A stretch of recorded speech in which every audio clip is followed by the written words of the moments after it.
Peace, family. Well, yesterday they indicted Donald Trump for having these top secret documents, but we all known he had them for a long time. They subpoenaed this guy, for him to return them. He refused. Always said that he had the right to have them. All he had to do was just think, and they was declassified, giving him the freedom to take them. He was on CNN talking about how he had them. It was in his power and authority to do it. When the reporter asked him, did he ever show these documents to anybody? He said, well, I don't know. I could have, and if I did, I had every right to. You know. So finally, a tape come across where he's telling somebody that he has top secret documents classified that he's not supposed to show anybody, but he's going to show these individuals. It's hard to get things on Donald Trump because he doesn't use email and he doesn't text message anybody. But everybody around him audio tapes every encounter with this guy.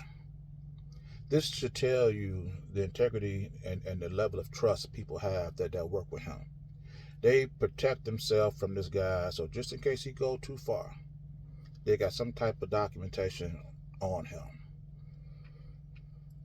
Now, not only has he, when these tapes come out, now they basically have to indict him now. And now I'm watching the news this morning, and they're talking about, how do we handle a former president, Donald Trump. And even asking that question alone speaks to the commitment that you have to this country. You see, I live my life by my red, black, and green laws. Even considering certain actions with other people of another nation can be in violation of these laws. And I take that very seriously.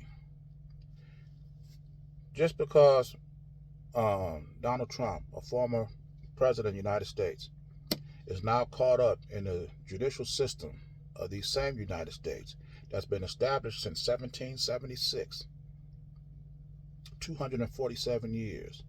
Now you have to worry about how you're going to prosecute this guy. It was this troll on my page one day. He was telling my son, there is no systemic racism. The court system is set up, the way this country is set up, it eliminates the possibility of systemic racism. When you question how you have to prosecute a former president of the United States, that's telling me that you're reconsidering new laws for this individual. If Barack Obama was a current or former president and did the same thing that Donald Trump is doing, you think they'd be rewriting the books for him? You see, the fact of the matter is this. These papers that Donald Trump had, you don't know what was in them. You got spies that's working for the United States that's in foreign lands, where they located, what intel they've been giving and receiving. You don't know. You got double agents, people that live in Afghanistan, Iraq, Iran, Russia, Germany, that's native to these foreign lands, that's being sent to the United States to spy, but actually work for the United States. Their lives can be in jeopardy because we don't know whose information is out there. Just because Donald Trump, the former president of the United States, has been now caught to the point that you got to prosecute him, it should not be no hesitation. These laws have been in place for 247 years. It should not matter whether the former president is being charged or not.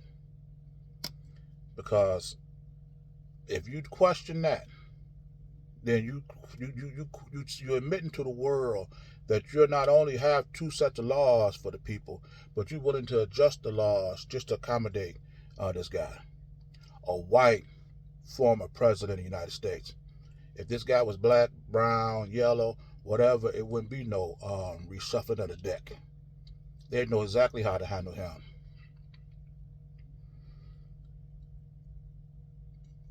Donald Trump, if this guy does not serve time behind bars for what he has done, for what he has been charged with doing, if these people cannot honor their commitment, it's it's